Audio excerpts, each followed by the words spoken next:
बच्ची के कहने पर वेदा मीराई को श्री राम के चरण स्पर्श करने बताए हुए स्थान पर चला जाता है। तभी असुर के आदमी वेदा को चारों ओर से घेर कर हमला कर देते हैं। इस दौरान वेदा घायल हो गया, लेकिन गुरुदेव की बातें याद कर मीराई शक्ति पाने में सफल हो जाता है। वेदा को यकीन नहीं हो रहा था कि मामूली सा दिखने वाला छड़ी में इतनी शक्ति है और इस अस्त्र की शक्ति से सभी को मार गिराता है। वेदा अब 9वां ग्रंथ को ढूंढते अघोरियों की गुफा में आ गया, क्योंकि यहाँ 9वां ग्रंथ का रक्षक अंगमबाली रहता है। कुछ देर बाद अंगमबाली आ जाता, इसलिए वेदा मिलने उसके पास चला गया। अंगमबाली मीराई अस्त्र को देख समझ गया कि इसका यहाँ आना 24 साल इंतजार का फल है और वेदा को एक मूर्ति के पास ले जाकर बताया कि यही तुम्हारी माँ है, इसके वजह से आज हम सब जिंदा हैं। इसलिए वेदा पूछ लिया कि क्या हुआ माँ के साथ। अंगमबाली बताते हुए बोले, 24 साल पहले मैं एक भटकते हुए बच्चे को लाकर बेटे की तरह पाल रहा था और उसे भी अपने बेटे के साथ तंत्र विद्या सिखाया, लेकिन उसने ग्रंथ चुराकर और अधिक तंत्र विद्या सीखकर गलत इस्तेमाल करने लगा। उसी समय तुम्हारी माँ आकर उसका भविष्य देख लेती है कि आने वाले दिनों में ये लड़का अमर ग्रंथ तक पहुँचने का कोशिश कर रहा है, इसलिए योद्धा के रूप में तुम्हें तैयार किया है।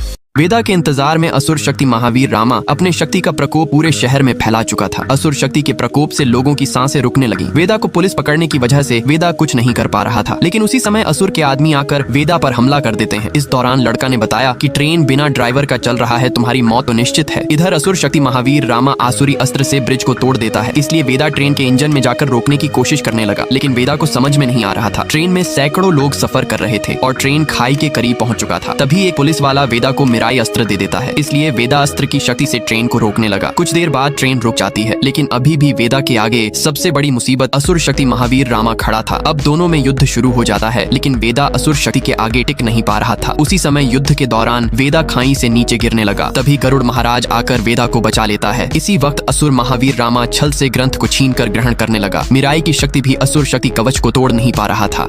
वेदा और असुर शक्ति के बीच युद्ध के दौरान वेदा अचानक खाई से नीचे गिरने लगा। उसी समय गरुड़ महाराज आकर वेदा को बचा लेता है। तभी असुर शक्ति महावीर रामा विभा से ग्रंथ छीनकर उसे ग्रहण करने लगा। ये देख वेदा मीराई अस्त्र शक्ति से उसे रोकने का कोशिश करता है, लेकिन मीराई अस्त्र की शक्ति भी असुर कवच को तोड़ नहीं पा रहा था। थोड़ी देर बाद महावीर रामा अमर ग्रंथ की शक्ति को पूरी तरह से ग्रहण कर लेता है, इसलिए पूरे शहर में अपना प्रकोप अधिक मात्रा में बढ़ा दिया। अब वेदा के पास असुर शक्ति रोकने का कोई मार्ग नहीं दिख रहा था, सिवाय एक मार्ग के जो उसे अंगमबाली ने बताया था, जिसे करके इसकी माँ ने भी हजारों लोगों की जान बचाई थी। वेदा भी वही करने लगा, लेकिन उसी समय बारिश आकर वेदा पर लगे आग को बुझा देता है और मीराई अस्त्र अपने आप ही युद्ध के लिए तैयार हो जाता है, क्योंकि ये अस्त्र कोई आम अस्त्र नहीं बल्कि श्री राम के दिव्य धनुष गोदंड है। वेदा मीराई अस्त्र को पकड़ते ही श्री राम के दिव्य धनुष गोदंड के रूप में आ जाता है, मानो साक्षात श्री राम जी प्रकट हो आए हैं और धनुष के एक वार से ही असुर शक्ति का विनाश हो जाता है। इसके साथ असुर शक्ति का प्रकोप भी हमेशा के लिए खत्म हो गया।